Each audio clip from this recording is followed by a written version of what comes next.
Welcome to the channel, I'm Paul Welsh, and yes, this is the largest in-water yacht show in Europe. It's Cannes.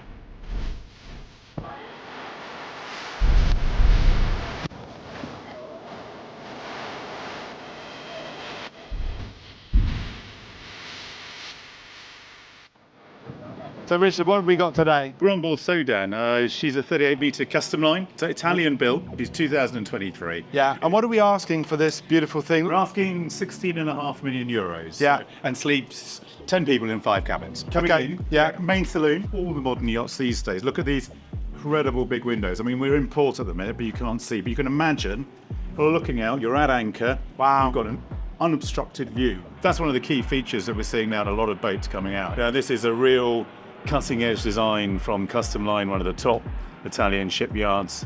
She was built in Ancona. If the weather's a bit inclement, this is where you might be dining. To be honest, most of the time, it's always going to be beautiful, especially down here in the Mediterranean. You're outside. Coming forward here, so this is the master cabin, the owner's suite. Yeah. For want of better words. Again, you've got these incredible glass windows. So big TV there. I mean, again, interior design. It's elegant. It's simple because she's completely ready for a new owner to beautiful forward and actually make her their own. The quality of the shower and the bathroom. Yeah, and just have a look at this marble. It's absolutely beautiful. On boats, weight is so important. So this is on a honeycomb behind to keep, ensure we're keeping the weight down to an absolute minimum. So it's very, very expensive to do, but it does ensure that in every single little, a bit like an aircraft, weight is really important to keep it under control. You can get a real feel for how you could be living up here and how you're going to be spending your time. So maybe the client that I had dinner with last night shouldn't be buying an apartment, they should be buying a beautiful boat which they can moor here and have this view. Well, from my standpoint, definitely shouldn't be buying to be buying a boat, but it's amazing view. Seating here, with a little sort of wet bar there. This is the helm station up on this deck as well. You've also got the bridge down here. So let's have a look down here. Yeah, down here. This most of the time you'll find when you're underway, the captain's going to be here. It's called a glass bridge, and you can see why. Yeah. All of this is digital. This is your compass, your engine controls, your bilge alarms, etc. In a yacht such as this, you'll need a captain, you'll need an engineer, and then you'll need some deck crew that are actually just looking after the deck. You have the interior crew as well as a chef. So 35 meters, 6 or 7 on here, probably up to 7. What they've done here is turn around and create this wonderful area up here. And this is great. If you're in port like this today, this is quite private up Correct, here. Because, yes. if you're on the dock, but up here. People are being nosy. Like here, you could have a private breakfast. So we could be sat here, having breakfast, glass of champagne, orange juice, croissant, little espresso. What more could you want?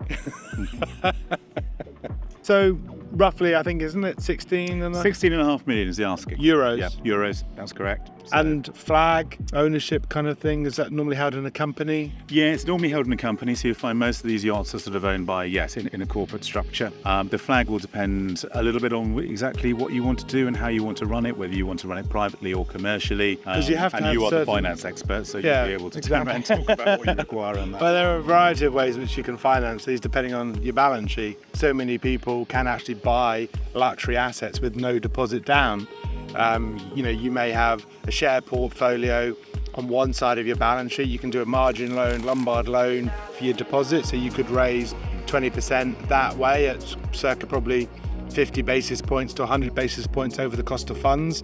I.e., so if you're in pounds, euros or dollars, so 50 to 100. So if it's sterling, 5.5 to 6% for your deposit. And then obviously yacht lending, if you're doing a dry loan on this, 10 million plus, you're probably going to be 75% loan to value at 3.5 over. But effectively, you use your assets to raise the deposit to then buy this, no cash down. Because most people think all of the wealthy people pay cash. And yes, from our experience, 50% of yacht purchases are cash because they are truly billionaire type clients. They are, but you sometimes find, I think, possibly behind the scenes, it may not be direct lending, but actually, as you say, they might have taken and leveraged some of their share portfolio because that's a more efficient that's way the cheapest of way. Using. Correct. I mean, the single stock loan, if you've got Google, Apple or Vodafone, you can borrow fixed for 2 years at 3.25% as a pay rate.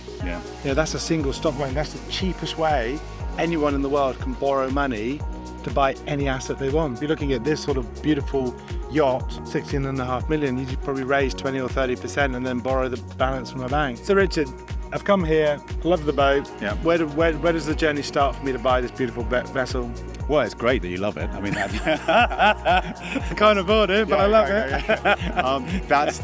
That's a great starting point. With us, as Burgess as a company, we're a full-service yachting company. So we're not just sort of selling boats. We have a massive operational management team. They will actually look after the day-to-day running of the yacht from a financial standpoint, putting budgets together.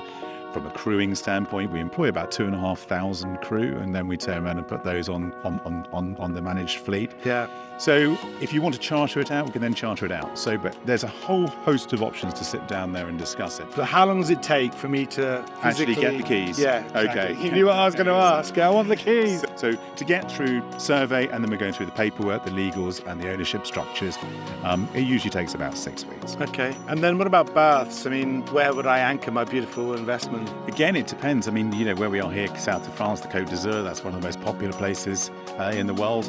It's sort of here and South Florida are probably the two. So if I'm here, areas. what's that going to cost me a year to berth in? Probably looking somewhere in the region of about 60,000 euros. Crew, I imagine if there's 6 or 7 crew, I mean, I'm just ballparking, 50, 60 grand, you're what, $250,000 a year to run as crew, roughly, salary? Yeah, you're probably, I mean, if you're looking at a boat of this sort of size, 38 metre, overall running costs are going to be somewhere in the region of €1.5 million to 1.75 million euros. Richard, thank you so much for showing me this beautiful yacht today. Absolutely will. It's kind of like amazing to get a real insider's look about owning, buying, the process.